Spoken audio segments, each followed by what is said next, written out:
The golden rule in every religion is love your neighbor as yourself. In fact, no religion teaches hatredness.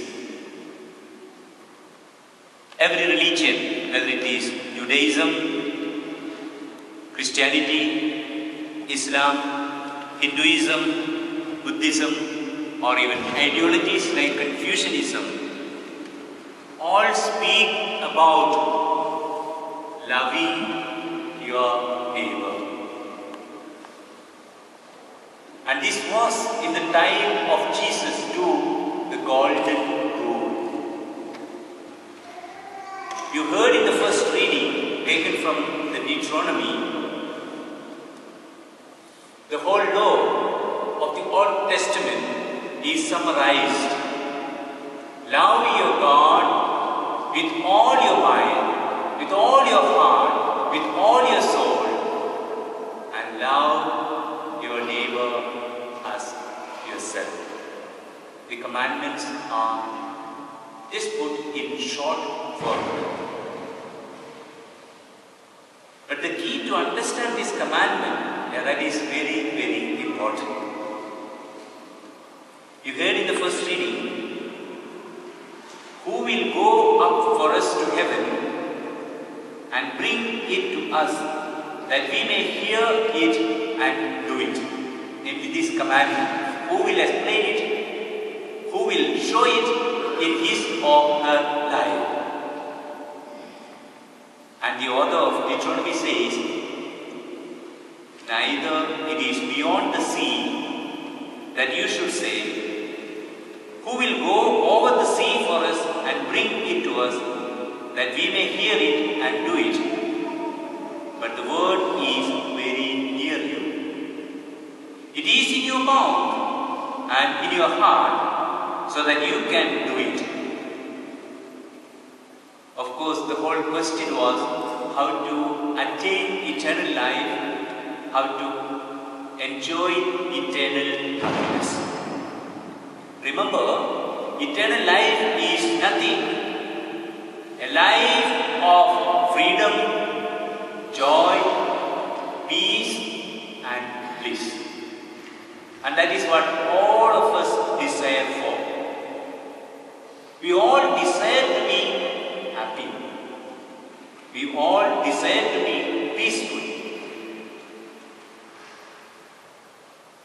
And it is this longing for happiness, eternal life, that drive us to do different activities.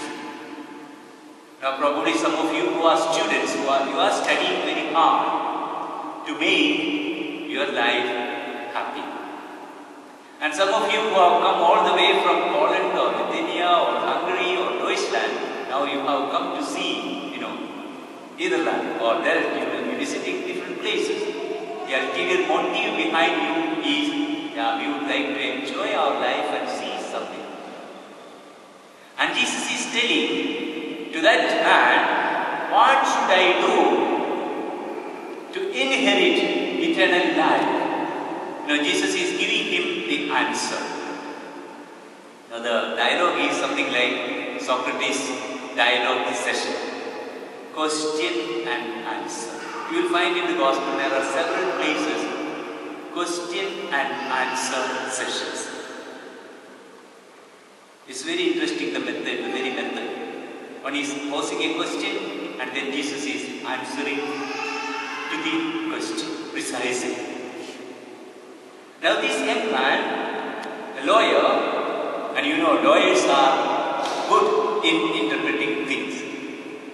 No, if you would like to be a lawyer, you should be able to interpret things in an innovative way. So even the false things, you can present it in a appealing way, convincing way. And that is what these lawyers often do. But Jesus was much more shrewd. And we are told this young man, this lawyer, wanted to test Jesus. And in his testing, Jesus reinterpreted the law. So that new interpretation, that is what is the key to understand how can I become happy. How can I inherit eternal life? Remember, that is not to do with after death, but here and now. Nowadays, people don't think, so much about afterlife. They are thinking, now, here and now, I need to make my life happy, my life meaningful. And for that, what should I do? And that is what the question of this young man. So Jesus is giving him the answer by giving a parable, a story. And the story is very interesting to understand. A man was going from Jerusalem to Jericho. In our Christian understanding, there are three places very, very holy. Considered to be holy. One is Jerusalem, the other is Rome, and the other is Compostela.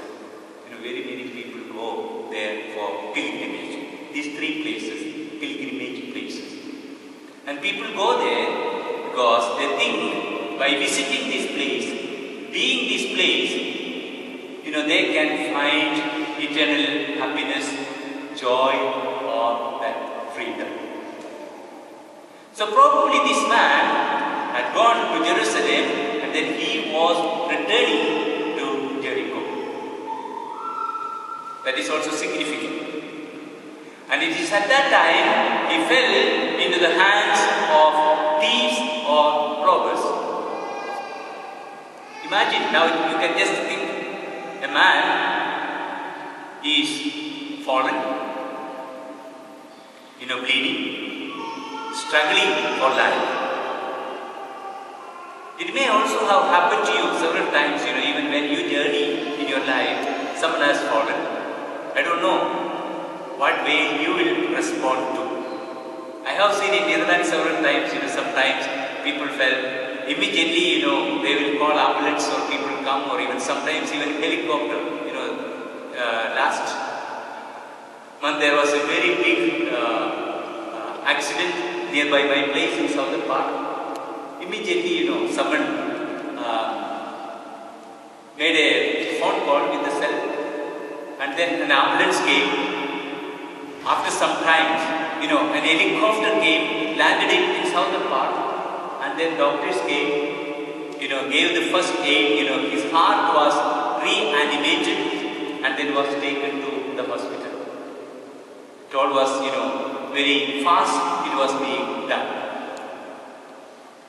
We may not be able to do such things, but we are told in this parable, a priest was coming on the way.